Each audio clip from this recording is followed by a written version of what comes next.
စာအုပ်လေးရလာပြီတရင်ကောင်းလေးဖြစ်ပါတယ်ပေါ့နော် workbook စာအုပ်ဖြစ်တယ်ဒီစာအုပ်ကဘယ်လိုပြောရမှာလဲဆိုဒီချက်စီမှာ level 1 level 2 level 3စာအုပ်ပဲဝယ်ပြီးမှလေ့လာသ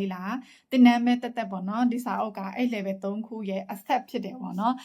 level 3နဲ့တွဲပြီးမှလေ့လာမယ်စာအုပ်ဖြစ်တယ်သူက level 1 2 3ရဲ့စာမေးပွဲလို့လည်းပြောလို့ရတယ်ပေါ့နော်ပြီးလို့ရှိရင် level 1 2 3စာမေးပွဲအတွက်ပဲတည်တတ်မဟုတ်ပဲねကိုက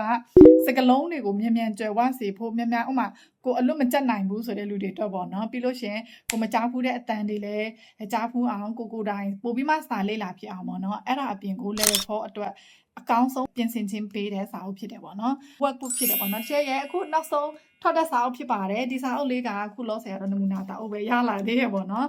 အရှမ်းမိုက်တယ်ပြီးဒီစာအုပ်လေးအားသာချက်ကအများကြီးရှိတယ်ပေါ့နော်ကိုထိုင်းစာကိုဘယ်လောက်ထိတက်ကြွပြီလဲဆိုတာကိုဒီစာအုပ်လေ့လာခြင်းအဖြစ်ကိုစစ်ဆေးလို့ရတယ်အဲ့ဒါပြင်ကို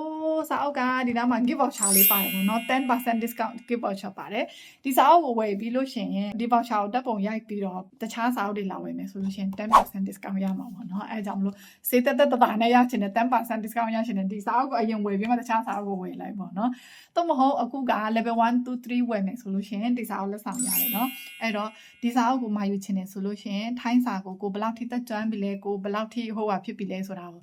မှာယူချင်တယ်သိချင်တယ်ဆန်းစစ်ချင်တယ်ကိုမှတင်တန်းလည်းမတက်အောင်ဆိုလို့ရှိရင်ဒီစာအုပ်ကအကောင်းဆုံးဖြစ်တယ်နော်လေးလပိုင်းကုန်တာနဲ့ကိုစာအုပ်ကတန်ရမှာဖြစ်ပါတယ်ဒီကျတော့ရောင်းမိတ်စေးအပြေးက690အခုမှမယ်ဆိုလို့ရှိရင်490နဲ့ထားပြီးမှာပေါ့နော်